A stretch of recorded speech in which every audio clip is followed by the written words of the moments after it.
What's up, guys? It's your boy Goggles back with another video. So a lot of people have been asking me, my defensive settings and everything, because I seem to have pretty good, I think I have probably low-key the best defense in the whole MyTeam community, in my opinion. And at least I like to show it. I don't just say that. I really just try to go out there and improve myself defensively and get to it and stay in front of people and get up to people. And so the intensity of my players' defense is just on another level, and I'm gonna give y'all the reason why. It is Greg Popovich. Or just a defensive coach in general. Brad Stevens has the difference between Brad Stevens and Greg is that Greg has an A+ on defense and Brad Stevens has an A. So I mean, that's the only difference. And then Greg also has pretty good offense as well. But there are some bad things about the coach, about Isaiah Thomas. I mean, not Isaiah Thomas, but the coaches for defense. They are great defensive rebounding and they have great defense, but their rebounding, their offense, they do lack a little bit of offense and they do foul a little bit. But I haven't seen fouling to be a real big issue, to be honest. But consistency offensively is harder to shoot with players. I feel like it takes longer to release the ball with some players.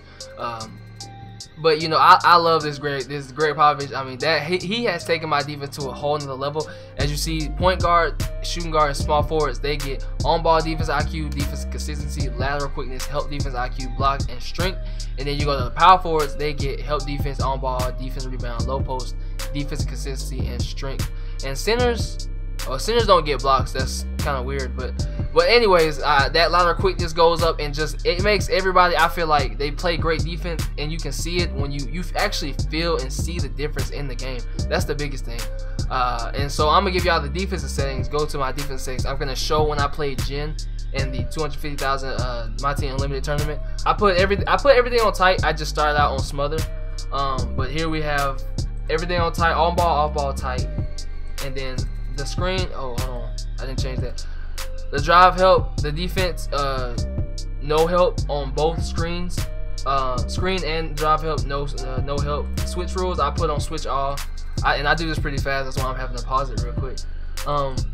Off ball screen, I put switch all. Everything off ball I switch. On the hedge, on the center, this is another thing. This is for the people that like the pick and roll cheese, like use base 11 players and they just try to hide behind the screen all day, trying to get an easy little 3 ball.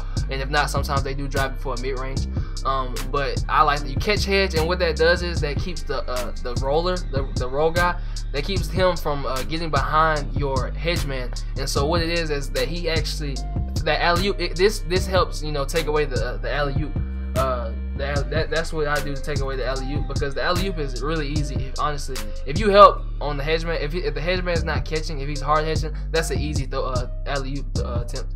I don't put switch everything because they don't switch like they're supposed to. I feel like whenever they do that, switch everything, especially when people, like I said, when people are using base 11 players trying to hide behind screens, the switching does not work for real.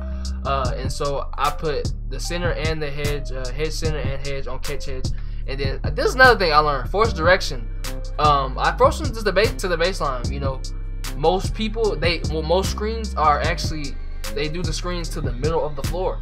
I use baseline and ice to help. The positives on baseline, forcing them to the baseline, limit shooting and passing angles. So it limits those, like when you do a pick and roll and you get to that middle of the floor, it opens up a lot of things. If somebody helps, that's an easy pass.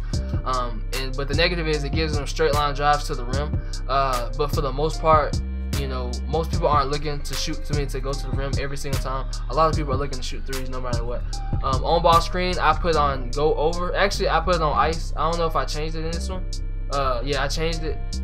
Yeah, I put it on ice. Or no, I put it on ice. Yeah, I put it on ice because what that does is that makes that also helps with the force baseline, because what it does is instead of the screen, like the screen guy comes, and as you can see it on this picture, he forces the ball handler to go opposite of where the screen is being set. So in other words, basically, you're not gonna get through you're not gonna be able to go to the screen. You're gonna have to refuse the screen and go the other way. And and it puts my hedge man in a perfect position. You know, sometimes the pop, it hurts. Sometimes the pop works against this. Sometimes it doesn't. It depends where the hedge man is placed. So if he's helping, like if you're, the player is in control, the hedge man, if he's right there, as you can see in that picture where that X is, the pop guy is gonna be wide open. If you just fade real quick, if you fade early, he'll be open easily. But most people don't fade. Most people roll every time like that. I've never seen. It's only been a few people that roll. And so, yeah, and then we stay attached, and what that does is on the string they actually come up. They don't stay lacking in the back, because if you stay lacking in the back, really he can throw a fade. It's almost like a fade itself. You know, he just calls for a screen, he just drops it off to him real quick, and he's wide open for a catch and shoot. And so that's pretty much it. And then you go around. I mean, you go through every player that can't shoot threes. But this is my team, so everybody can shoot threes. Even people like Wood Chandler can shoot threes. Matumbo, we help off that, of course. But for the most part, you know, we get threes. Let me try to find a defensive clip. So here we have Danny Granger being guarded by Giannis. Giannis not the best defender, but he's very long, and his line of quickness, I think, is a 93 with the boost. Well, another thing I try to do is I try to see, as you see, I switched on the Giannis real quick, and I try to get over the screen myself, because you know they're not expecting you to move. You know, they're being patient, and so the good thing about their defensive awareness, they can, you know, get over the screen real quick, or they can go on the screen, hit the screen real quick, and get right back on their man. Even if he looks wide open, he's not gonna be wide open. See, look at that, great defense, and you know I'm right there with Hakeem on the passing lane, and it just gets annoying. And you know he makes that tough shot, but let's find another defensive possession. Okay, oh, perfect. So we got Julius Erving, who is probably, other than Grant Hill, probably the best guy that you want to be guarding somebody that does stuff like this. So you see we got Julius Erving forcing him to the sideline, you know, making sure he doesn't get hit by the screen. If he does, he gets back. And you see, look at that. That is perfect defense. That is perfect defense. That's all I want, is that type of defense. He even got hit by the screen, but he didn't let it get to him, and he got back. I didn't even have to control him. Like, that's what I mean about these players' defense. With the defensive coach, they are intent. They're intent. They getting all up in their players and everything. And all I gotta do is get back. He tried to throw it. I just hit Wood Chandler real quick. He gets the ball back. He probably throws it back out. Let's see what we do here. He might have scored. He might not. Look at that. Look at that. Look at that. Nothing. They can't, bro.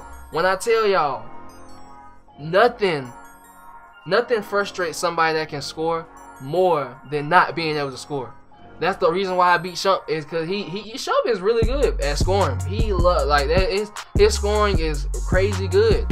But I was like, you know, one day I lost a flash in a tournament, and I came back. I was down by 20 points in the third quarter. I came all the way back in the third. Fourth quarter, in the last 2 minutes, that's when I just kind of everything got out of hand.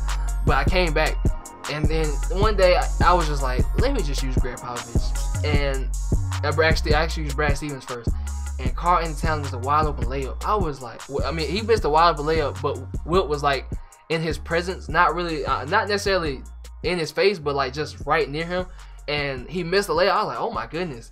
And I was just like, well, look, this is the only way I'm gonna be able to win this tournament at all, or be able to like stop my opponents really well, is just by playing hard defense. Cause in Play with Friends, this wouldn't work as much, just because it's not, because Play with Friends is Play with Friends. But in Unlimited, you miss certain shots that you would usually make when you use a defense coach. The opposing team will miss shots that they usually make. So it's frustrating when people can't score. That's why I use it. But I hope this is helpful for y'all. It's your boy Goggles. Y'all make sure y'all subscribe, like, comment, share. Let's get these digits.